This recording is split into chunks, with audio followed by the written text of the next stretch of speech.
Sonido. Buenos días, amados hermanos.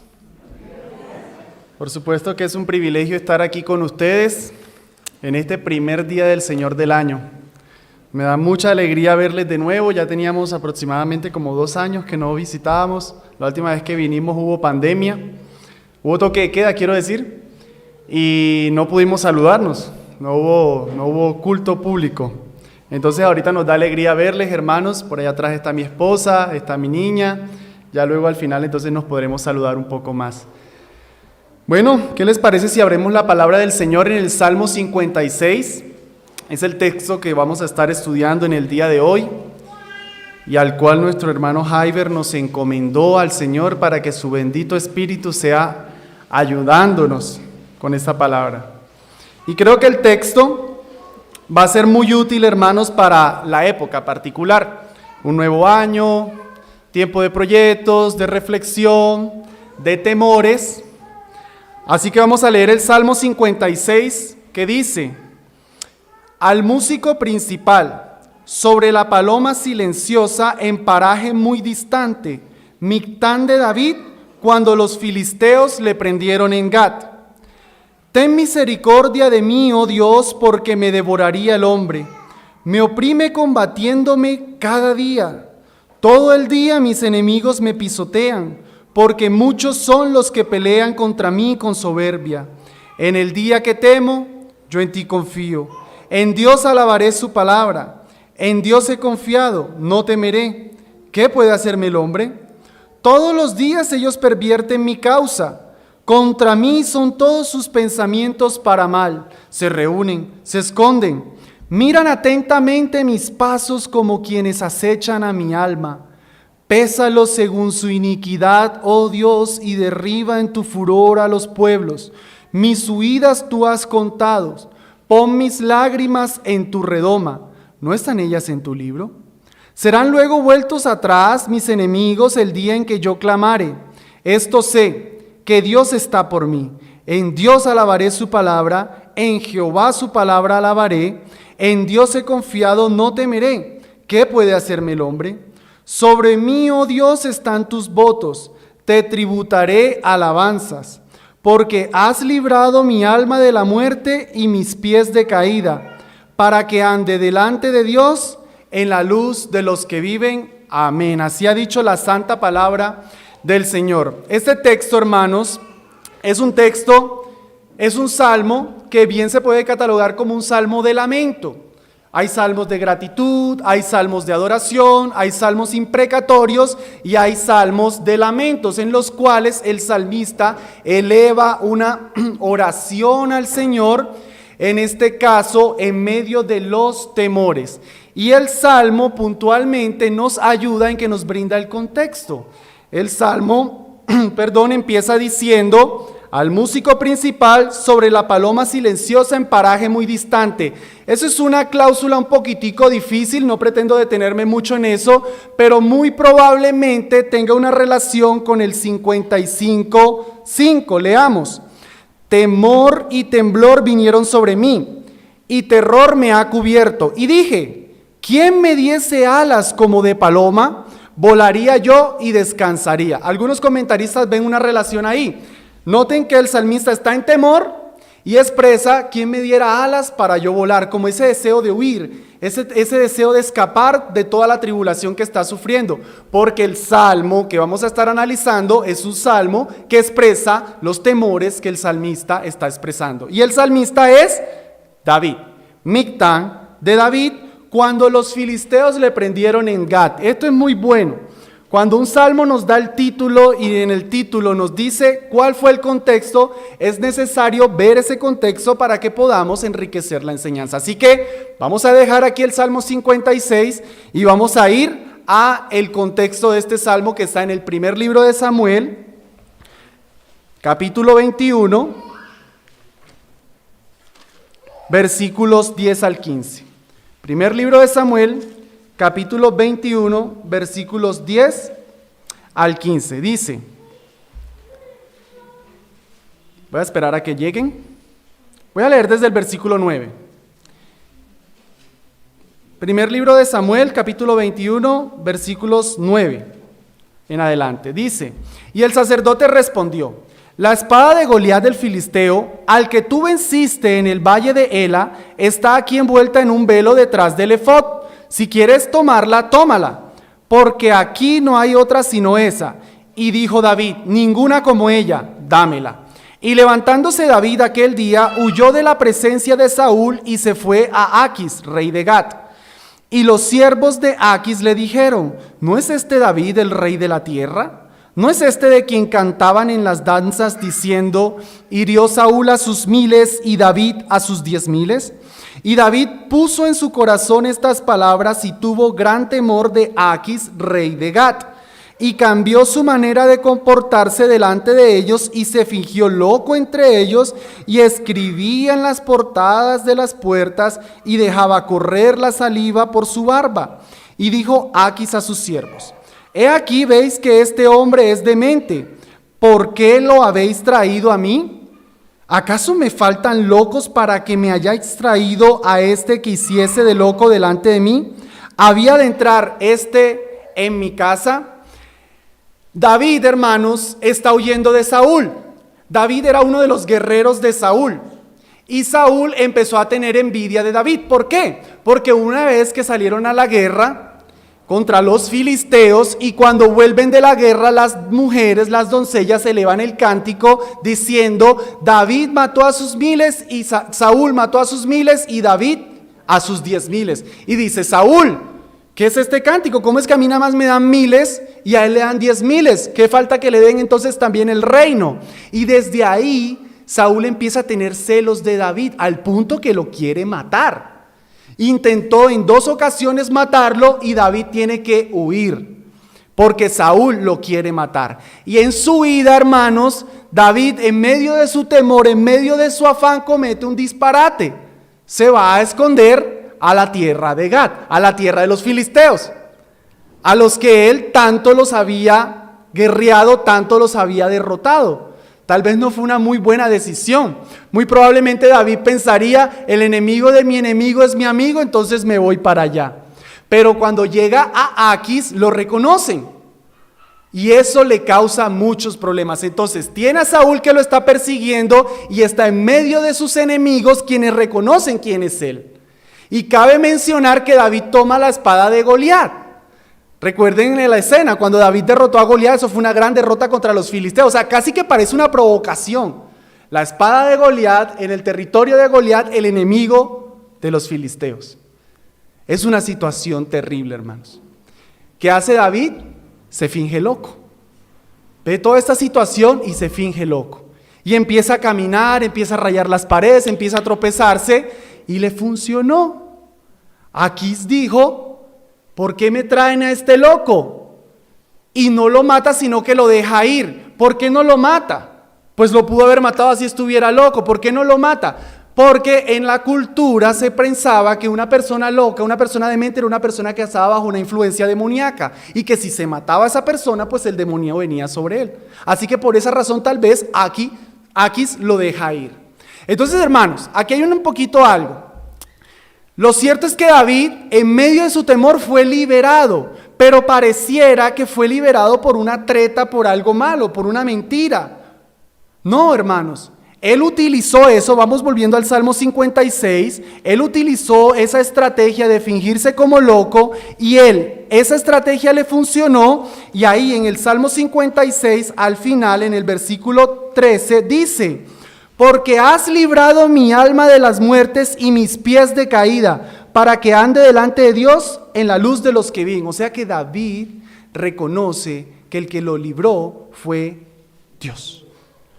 Porque Dios pudo haber frustrado su treta. Dios pudo haber hecho que a Aquis no le importara que estuviera loco y aún así matarlo.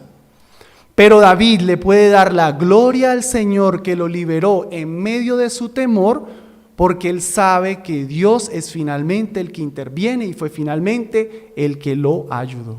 Así que, hermanos, habiendo visto el contexto del Salmo, nos vamos a empezar a acercar, no perdiendo eso de vista, que hay una situación de verdad de temor, porque el Salmo va a expresar ese temor en medio de una oración. De hecho, en Reina Valera se titula oración de confianza. Yo he decidido titularle La fe es el antónimo del temor. Eso es lo que vamos a estar viendo hoy, hermanos. Que la fe es el antónimo del temor, y eso lo vamos a ver por medio de 3 encabezados. Desde el versículo 1 al versículo 6, oración de una fe temerosa. Del versículo 7 al versículo 11, oración de una fe ya no temerosa, sino confiada. Y el versículo 12 y versículo 13, oración de una fe victoriosa. Vamos a pasar del temor a un poco más de confianza hasta finalmente la victoria. Y todo dicho así, oración de fe, porque está orando y está orando con confianza en medio de todo el temor que lo está envolviendo. Así que vamos a ese primero, hermanos, versículo 1. Ten misericordia de mí, oh Dios, porque me devoraría el hombre. Me oprime combatiéndome cada día. David clama por la misericordia del Señor, porque, hermanos, en medio del temor nosotros debemos tener claros que el que nos puede sacar de ahí es Dios por su misericordia, no por su justicia. Ay, Señor, estoy en esta situación, yo soy una persona muy justa, merezco que me saques de aquí. No, si el Señor quiere, nos deja en medio de ese temor. Pero es la misericordia del Señor la que nos saca. Y vamos a estar viendo, hermanos, ahora que David va a expresar su temor. David va a dar los motivos, qué es lo que tiene, cómo se siente David. El Salmo nos va a dejar ver una radiografía de sus emociones. Vamos a ver varias descripciones. Ahí mismo en el versículo 1 leímos, porque me devoraría el hombre. Esa palabra devoraría, hermanos, lleva la idea de comer aspirando. Así rapidito. Ustedes han visto los perros grandes cuando tienen hambre y uno les pone la comida y ellos como que al ingerir los alimentos hacen como y ¡ups! Se desapareció ese plato de comida. Como que absorben y al mismo tiempo tragan y al mismo tiempo mastican y todo el tiempo. Eso es lo que David está sintiendo. Si el Señor no lo ayuda, él siente que el hombre lo va a aspirar, se lo van a devorar. Versículo 1, ahí sigue al final. Me oprime combatiéndome cada día. Siente esa opresión y aquí él la describe que es algo diario. Todos los días, los 7 días de la semana, David siente esa opresión de Saúl, esa opresión de los filisteos. Versículo 2, todo el día mis enemigos me pisotean. Y esa palabra pisotea tiene la misma idea de devorarían. O sea que es una acción fuerte, es una acción intensa. Y ahora, como dijo David, todo el día, o sea 24/7. David siente que su opresión es constante, nunca cesa. Todos los días de la semana, todo el día yo siento, Señor, que mis enemigos están ahí, no me dejan reposar. Sigue el versículo 2. Porque muchos son los que pelean contra mí con soberbia. Esta palabra de pelear con soberbia lleva la idea de algo que empieza a desgastar. O sea, ellos son constantes en su pelea, hermanos, y eso lo experimentamos. Hay veces uno vive una situación dolorosa, pero uno pues se levanta rapidito. Pero si esa situación persiste y persiste y persiste, uno lo expresa y dice, yo siento que esto me consume. Yo siento que esto me está dejando sin fuerzas. Eso siente David. Ya la situación se volvió tan constante que él siente que ya no tiene fuerza, siente que las está perdiendo. Vamos a saltar el versículo 3 y 4, vamos a leer en el 5. ¿Cómo es que se sigue sintiendo David? Todos los días ellos pervierten mi causa o tuercen mis palabras. O sea, David dice una cosa y sus enemigos la reinterpretan. De hecho, eso lo vemos en Saúl. David tuvo muy buenas intenciones con Saúl. David peleaba por ayudar a Saúl en su reino, pero Saúl eso como lo veía como una competencia, pervertía su causa, torcía sus intenciones. Eso no era lo que él quería. Contra mí son todos sus pensamientos para mal. Esto es muy claramente. Todo lo que piensan sus enemigos, David ve que siempre tienen la intención de dañarlos. Versículo 6. Se reúnen, se esconden, Miran atentamente mis pasos como quienes acechan a mi alma. Se reúnen, se esconden, la idea de conspiración. O sea que David ya no sabe en quién confiar. Todos están ahí reuniéndose, todos se están escondiendo, no saben quién confiarse. Todos están ahí conspirando contra él, mirando atentamente sus pasos como quienes acechan a su alma. O sea, él tiene esa persecución ahí y sus enemigos buscando la oportunidad para quitarle la vida. Y literalmente eso quería hacer Saúl, quitarle la vida. Así que hermanos, esto es lo que David está expresando en sus temores. Pero buscando que nosotros nos identifiquemos, tal vez decimos, no, a mí nadie me está buscando para matar. No, a mí nadie me está buscando para conspirando contra mí. Yo quiero nombrar algunos temores que nos son propios a nosotros.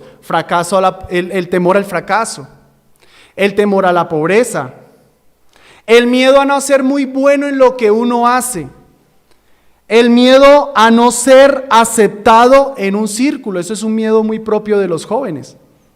Miedo a ser rechazado, miedo a quedarse solo. Algunos solteros toman muy malas decisiones por el miedo a quedarse solos. Miedo al qué dirán, muy típico.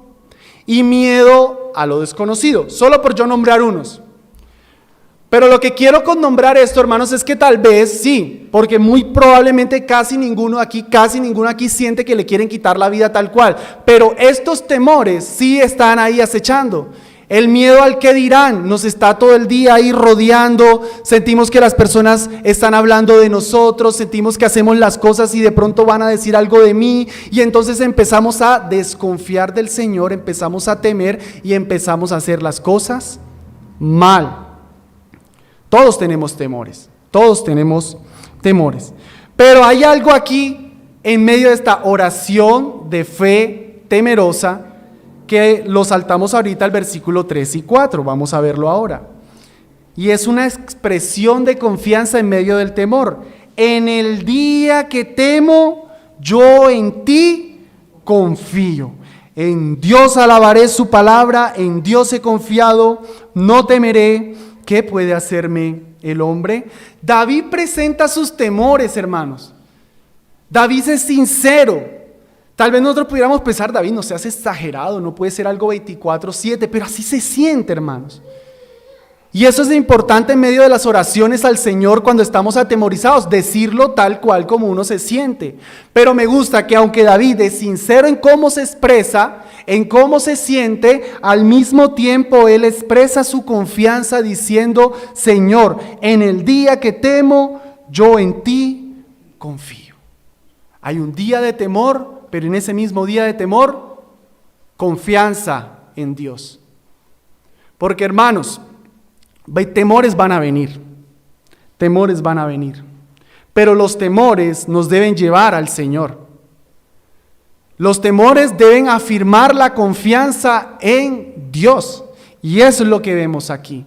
En Dios alabaré su palabra. ¿Qué quiere decir? ¿Por qué esa cláusula ahí? En Dios alabaré su palabra, hermanos, porque es la palabra del Señor la que nos informa qué podemos esperar. Y yo creo que David aquí se está aferrando a unas promesas que él dice, cuando yo vea eso cumplido en mi vida, Señor, yo voy a alabar tu palabra. Pero si no hay conocimiento de la palabra del Señor, no van a haber esperanza en medio de los temores, no va a haber esperanza en medio de la angustia. Los temores nos van a consumir.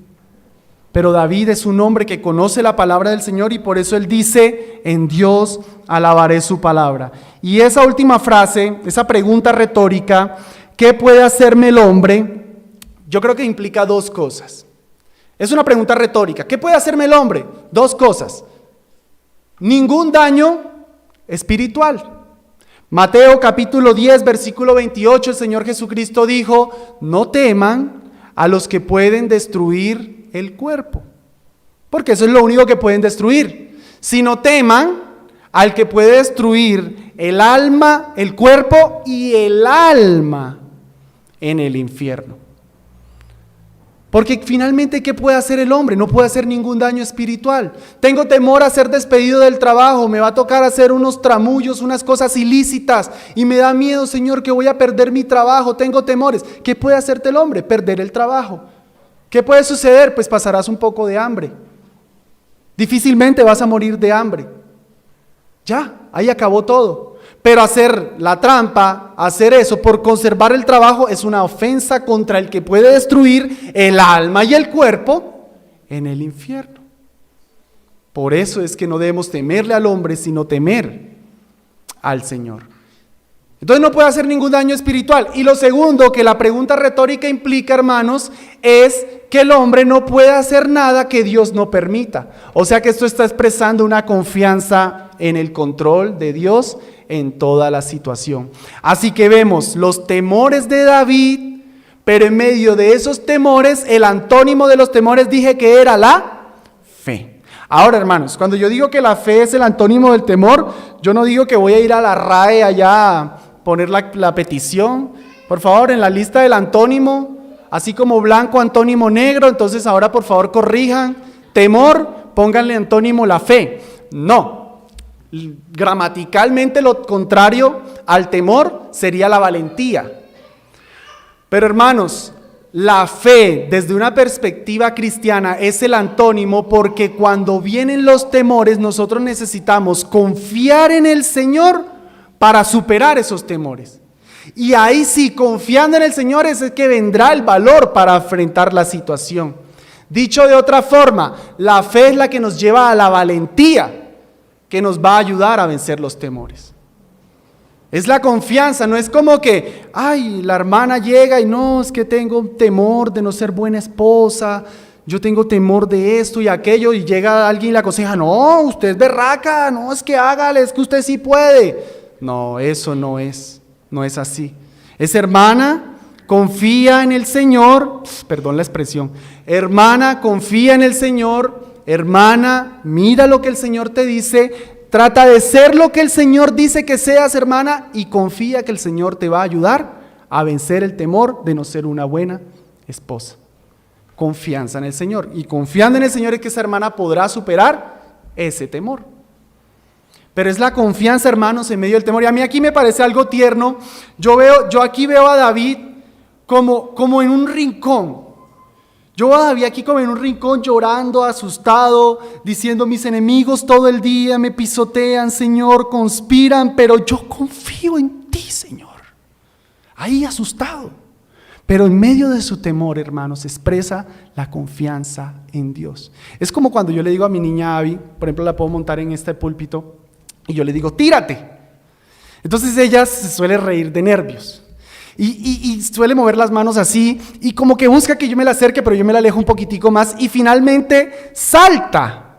¿Qué veo yo como padre? Confió en mí, confió que yo le iba a sujetar. ¿Cuál era su temor? Que la dejara caer, que se golpeara. Pero finalmente saltó. Yo como un padre que veo, confió. Temerosa pero confió. Si yo le digo salta, ella salta ciegas así, bueno, diría, wow, hija, qué confianza tienes en mí.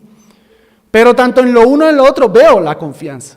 ¿Qué estoy animando aquí con esto, hermanos? Que no se trata de que no puedes llorar, no se trata de que no puedes abrumarte, preocuparte, se trata de que debes confiar en el Señor.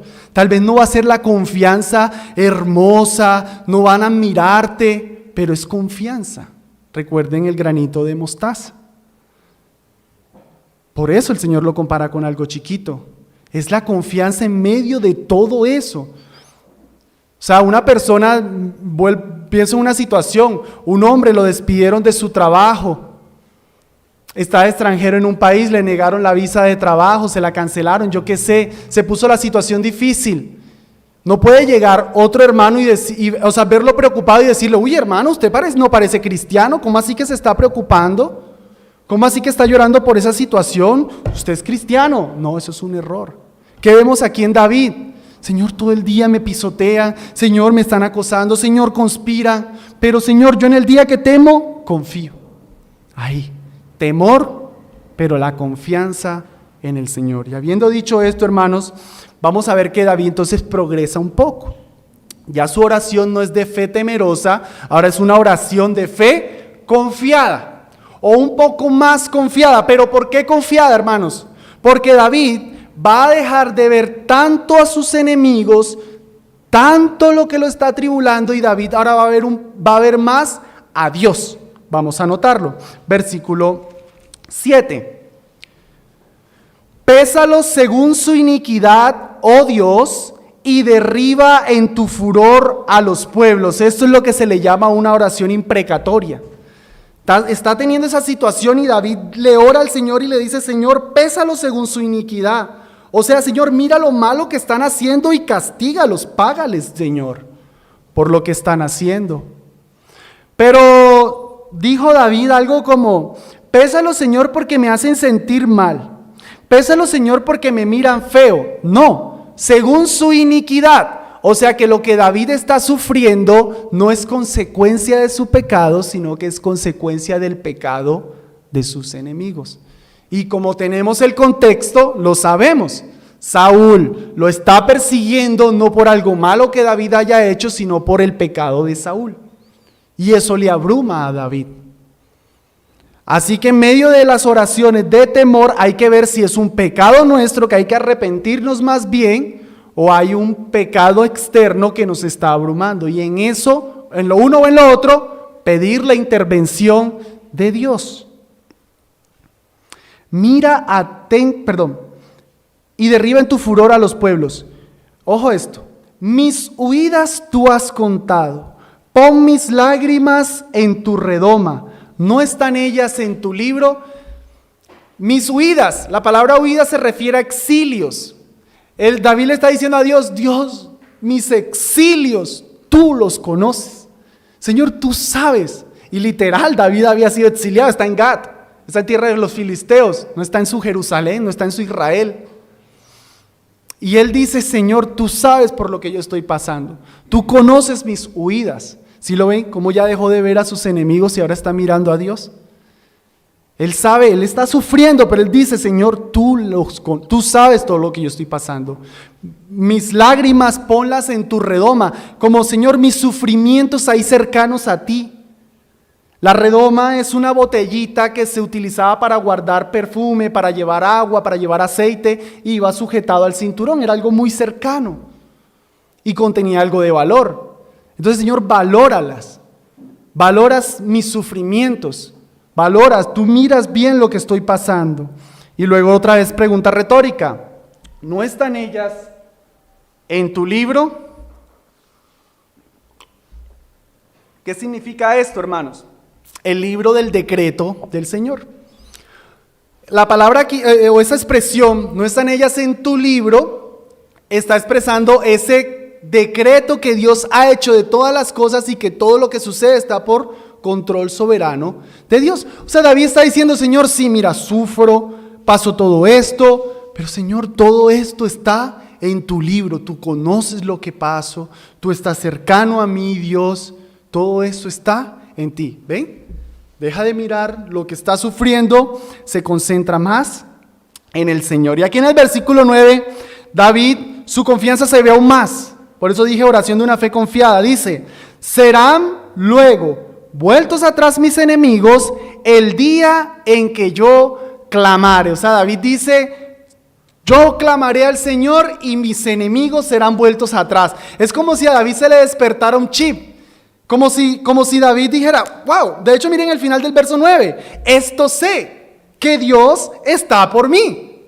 Es como que David se le despertó el chip y dijo: claro, ¿cómo estoy olvidando esto? Esto sé, que Dios está por mí. ¿Y cómo lo sabe? Por la palabra. Por la palabra. Hermanos, esto es muy típico de nosotros. Nosotros pasamos por situaciones que en verdad se nos olvida lo que sabemos del Señor. Yo me he hallado hay veces haciendo cosas que luego digo: ay, eso no es lo que el Señor le agrada. El Señor ya me prometió esto o aquello, así no es como funciona. A uno se le olvida. Por eso el Señor nos da su Espíritu Santo que nos recuerda las cosas. Y parece que David aquí viviera eso. Está en medio de su oración y recuerda: Dios está por mí. Dios está por mí. Mis enemigos van a ser vueltos atrás. Recordó algo tan sencillo, hermanos, que se le estaba olvidando. Por eso la importancia de exponernos a la palabra, hermanos, porque a veces estamos tomando decisiones y ni siquiera hemos orado. ¿No les ha pasado? Se presenta una situación difícil, apremiante, compleja, y ya está uno, voy a llamar a este para solucionar, voy a hacer aquí, tengo que hacer esto y todo, y está uno planeando o ejecutando, y luego se da cuenta y dice uno, ni siquiera he orado, ni siquiera he orado. Nos pasa eso, hermanos.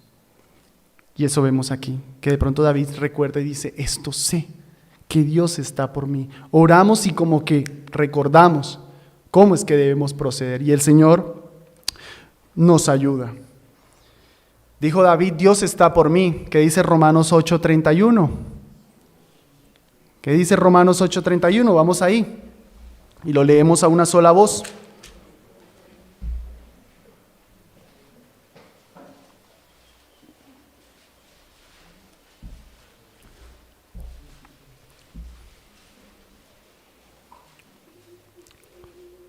Romanos capítulo 8, versículo 31, a la cuenta de 3. 1, 2, 3. ¿Qué pues diremos a esto? Si Dios es por nosotros, ¿quién contra nosotros? Versículo 32 también, a una voz. El que no escatimó ni a su propio Hijo, sino que lo entregó por todos nosotros, ¿cómo no nos dará con él todas las cosas? Todo, hermano, con Cristo. Si Dios nos dio a su Hijo, que es de sumo valor, ¿cómo no nos va a dar una situación que nos está asustando que es de menor valor? Matemática sencilla, Dios es un matemático. Si ya nos dio lo más, ¿cómo no nos va a dar lo menos? Entonces, si hay una situación de temor que nos asusta y uno piensa como cristiano, si Dios me ha dado a su Hijo, si Dios es por mí al punto que me dio a su Hijo, ¿cómo no me va a librar de todo esto? ¿Quién contra mí? Pero hermanos, pasajes como estos se nos olvidan y vemos a un simple hombre, a un simple humano, como un gigante contra nosotros. Vemos a un simple hombre como alguien que va a destruirnos, que va a mandar nuestra alma al infierno, como alguien que nos va a arruinar la vida, y se nos olvida que Dios está por nosotros. Y eso fue lo que el salmista recordó. Pero hermanos, hay algo maravilloso aquí, y es que en medio de esta confianza que David está expresando, otra vez apareció, yo no sé si ya ustedes lo habían notado, pero el salmo repite 2 veces la misma, un estribillo, verso 10 y 11. En Dios alabaré su palabra, en Jehová su palabra alabaré, en Dios he confiado, no temeré. ¿Qué puede hacerme el hombre? Eso lo dijo en la parte del temor que vimos ahorita. Cuando estaba describiendo todo lo que sus enemigos hacían, dijo eso. Y ahora en la parte de la confianza lo vuelve a decir. ¿Qué nos enseña eso, hermanos? Que aunque estemos atemorizados o aunque estemos un poquito confiados, toca seguir confiando en el Señor. ¿Cómo nos enseñó el Señor Jesucristo a orar el Padre Nuestro? Padre nuestro que estás en los cielos, santificado sea tu nombre, venga a nosotros tu reino, hágase tu voluntad, así en el cielo como en la tierra. El pan nuestro de cada día, Señor, solo para los pobres. Eso lo tienen que orar los que tienen el mercado a reventar. El pan nuestro de cada día, dánoslo hoy. Y eso toca orarlo con la nevera a reventar. Eso toca orarlos con los millones en la cuenta. Porque si el Señor quiere, quita eso de un día a otro. La oración del Padre Nuestro, el pan, expresa precisamente esa necesidad de confianza constante en el Señor, aun cuando las cosas se ven bien. Y eso nos muestra aquí David. Aun cuando se ve un poco más confiado, cuando está mirando en el Señor, vuelve y afirma la palabra del Señor necesaria para seguir confiando en Él. Les dije, hermanos, que empezábamos con una oración un poquito temerosa. Ahora vemos una oración más confiada. Y finalmente, como nuestro tercer encabezado, oración de una fe victoriosa. Versos 12 y 13. Este lo vamos a ver más brevemente. Sobre mí, oh Dios, verso 12, sobre mí, oh Dios, están tus votos, te tributaré alabanzas. Parece ser que el salmista en medio de su tribulación le hizo promesas a Dios y las recuerda y dice: Señor, yo voy a pagar mis votos. Hermanos, nosotros estamos en medio de situaciones y ya sea expresamente o implícitamente uno hace promesas. ¿Cuál es el deber? El Señor liberó de la situación, pues cumple las promesas. En el Antiguo Testamento uno ve que los hebreos llevaban al templo ofrendas de acción de gracias. Y esas ofrendas de acción de gracias eran incluso una vaca completa. O sea, ¿ustedes se imaginan esa gratitud? Representémoslo en dineros hoy día. Yo no sé cuánto vale una vaca, 2 millones de pesos. O sea, de mera gratitud. ¿Depende de qué? ¿Del tipo de ganado? Sí, claro. Sí. O sea, de mera gratitud, ofrecer un ganado. ¡Wow! Un corazón agradecido. De mera gratitud, hermano, nosotros después del Señor habernos liberado, pues uno debería mostrar esa gratitud. Pero se presenta esta situación, exhortación. Se presenta esta situación. Hay una enfermedad. Hay una situación que asusta. Va a entrar a cirugía. Mi hijo va a entrar a cirugía de corazón abierto. Riesgoso, riesgoso. Súper asustados, temerosos. Señor, mi hijo tal vez muera. Hermanos, mi hijo tal vez muera. Poniendo en mensajes: por favor, oren por mi hijo. Sale todo bien, el hijo sale. Oye, hermano, tu hijo se sanó. ¡Qué bendición! No, es que gracias que un doctor excelentísimo. Es que menos mal yo tengo medicina prepagada.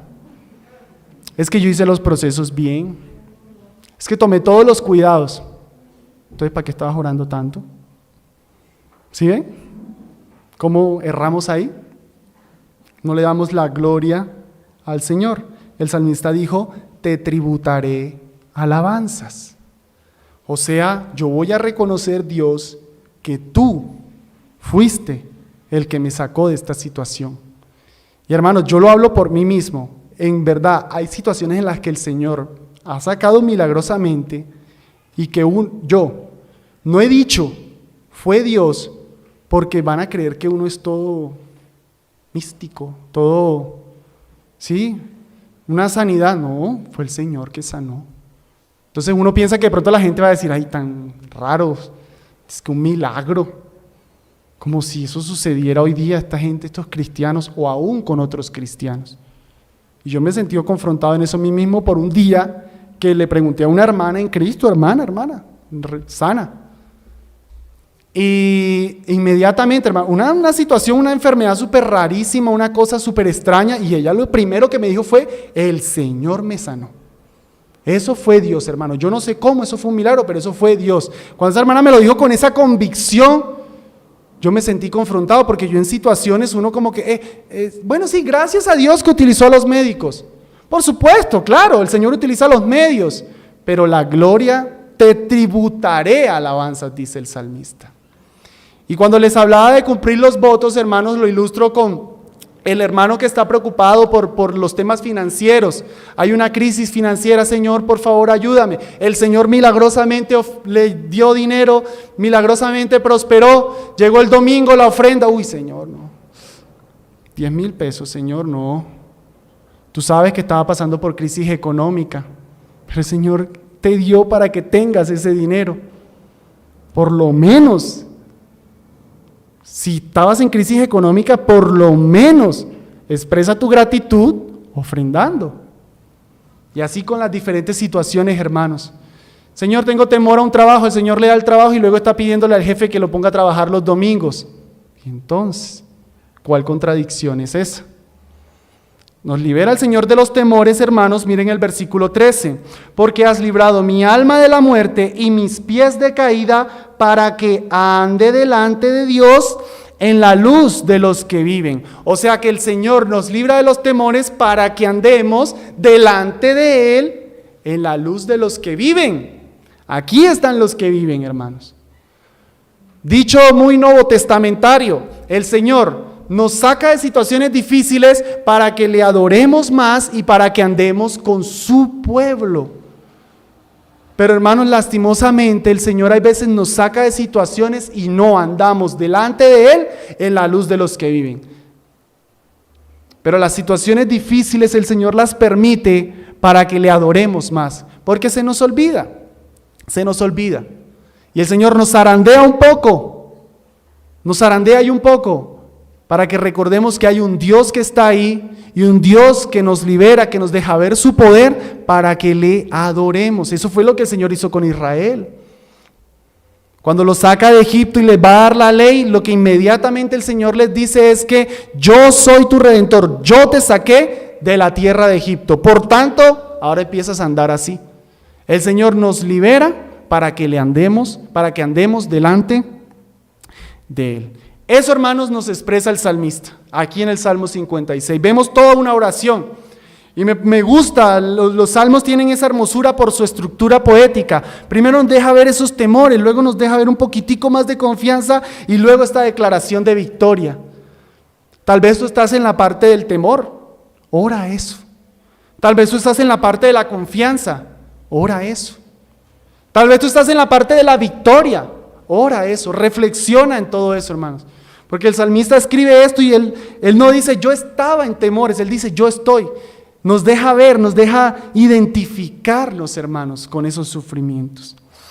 Como unas palabras finales, yo quiero que me acompañen a Hebreos capítulo 5.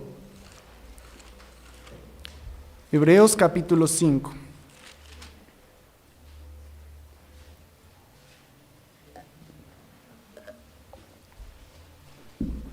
Hebreos 5, verso 7, dice la palabra del Señor. Y Cristo, en los días de su carne, ofreciendo ruegos y súplicas con gran clamor y lágrimas al que le podría librar de la muerte, fue oído a causa de su temor reverente. Mis amados, tenemos un gran sumo sacerdote. Vemos cómo lo que el salmista estaba expresando ahí, hermanos, miren cómo se ve a Cristo en ese texto. Cristo en los días de su carne ofreció ruegos, con gran clamor, lágrimas, al que le podía librar de la muerte. Y fue oído, ojo, a causa de su temor. El Señor Jesucristo experimentó temor, pero un temor reverente.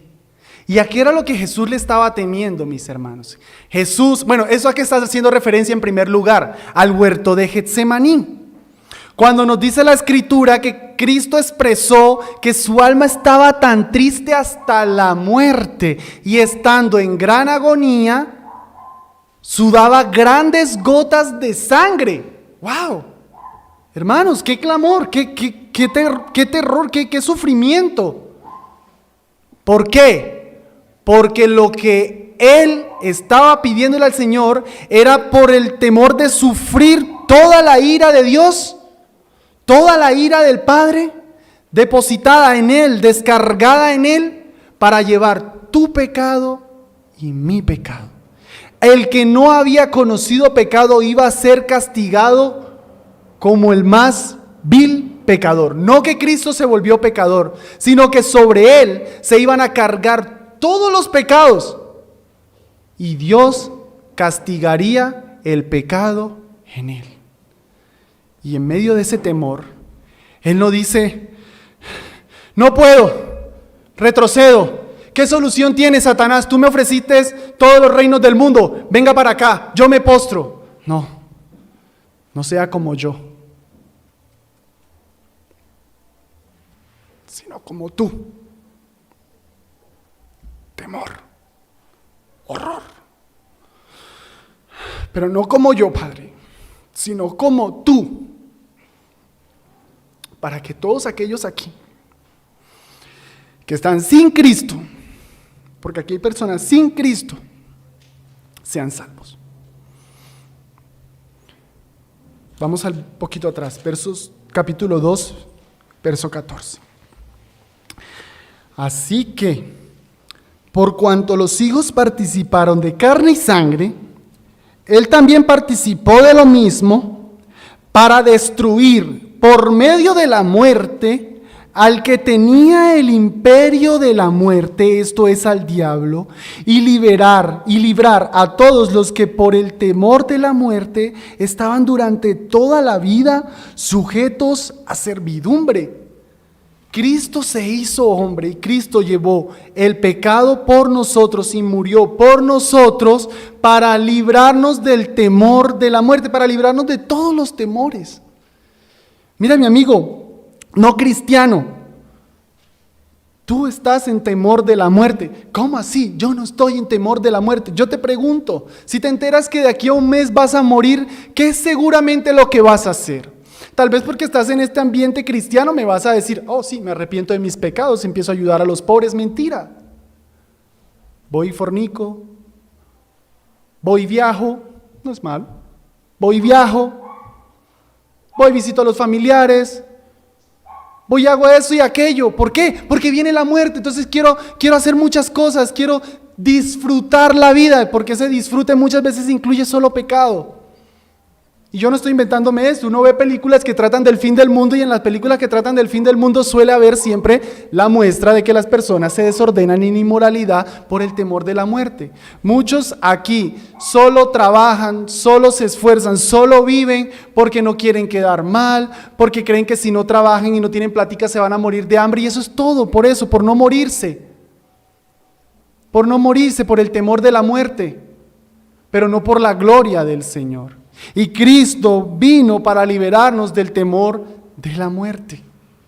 Para que todo lo que hagamos sepamos que hay un Dios en quien podemos confiar. Porque yo estaba hablando de la confianza en Dios, pero si no eres cristiano, si tú no te has arrepentido de tus pecados y no has puesto tu confianza en Cristo, Él no está contigo todos los días hasta el fin del mundo. Eso es solamente algo para los cristianos. Amén. Es solo algo para los cristianos.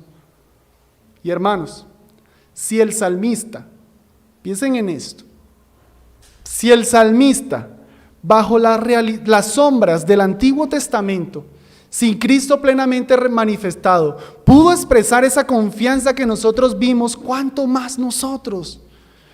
¿Cuánto más? Ya vino Cristo, tenemos más promesas. Ya no estamos en sombras, podemos confiar en el Señor, hermanos.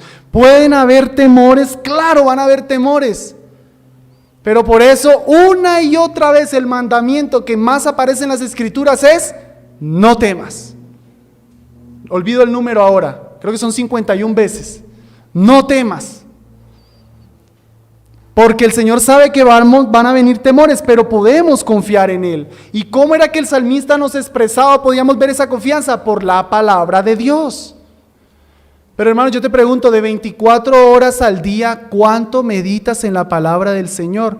¿Tomas tus tiempos diarios para leer la palabra de Dios? ¿Para meditarla? ¿Para escuchar alguna enseñanza? Diario, no el domingo, diario. Muy probablemente los temores te están consumiendo porque falta más la palabra de Dios. Salmo 119:11 de memoria. En mi corazón he guardado tus dichos. Pongámoslo ahora en negativo. En mi corazón he guardado tus dichos para no pecar contra ti. Pongámoslo en negativo. En mi corazón no he guardado tus dichos para pecar contra ti. ¿Lo ven? La ausencia de la palabra de Dios nos va a hacer pecar contra Dios. Viene el temor, hermanos, y el temor automáticamente nos mete en una disyuntiva. O confiamos en Dios o confiamos en el hombre. O tememos a Dios y no importa, nos pegamos a Él, o tememos al hombre y no nos importa a Dios, traicionamos a Dios. Pero para eso el Señor permite los temores. Pero algún día, mis hermanos, los temores serán quitados. Voy a leer a su favor Apocalipsis 21:3. Y oí una gran voz del cielo que decía, he aquí el tabernáculo de Dios con los hombres, y Él morará con ellos, y ellos serán su pueblo, y Dios mismo estará con ellos como su Dios. Enjugará Dios toda lágrima de los ojos de ellos, y ya no habrá muerte, ni habrá más llanto, ni clamor, ni dolor, porque las primeras cosas pasaron. Un día no habrá más temor, gracias a Cristo Jesús. Anhelemos ese día, hermanos, en que en los nuevos cielos y nueva tierra estemos con nuestro Señor, libres de temores. Pero mientras tanto sigamos confiando en Él. Amén. Oremos. Bendito eres, Padre Santo. Gracias, Dios, por hablarnos hoy. Gracias, Dios, porque tu palabra es viva. David hace miles de años estuvo temeroso y pudo expresar confianza en ti y tú lo socorriste. Señor, 2000, 3000 años después, podemos nosotros también confiar en ti. Eres el mismo Dios de David, eres el poderoso guerrero Jehová de los ejércitos, que nos libras de nuestros temores y no menosprecias nuestros temores, Señor. Aquí ya vemos personas temerosas de cosas insignificantes, pero nos llenan de temor, Dios. Pero tú eres más grande, ayúdanos a ver que tú eres más grande que nuestros temores. Tú permites, Señor, situaciones que nos asustan, pero tú nos sacas de esas situaciones, Señor. Por favor, te ruego que no permitas, Señor, que nos ayudes por tu bendito Espíritu Santo a no traicionarte, a no desobedecerte, sino a ceñirnos a ti, Señor, cuando venga la prueba. Y a correr a ti y no correr al mundo. A escondernos en Cristo y no escondernos en el diablo. Ayúdanos, Señor, y gracias por tu palabra. En nombre de Jesús oramos. Amén.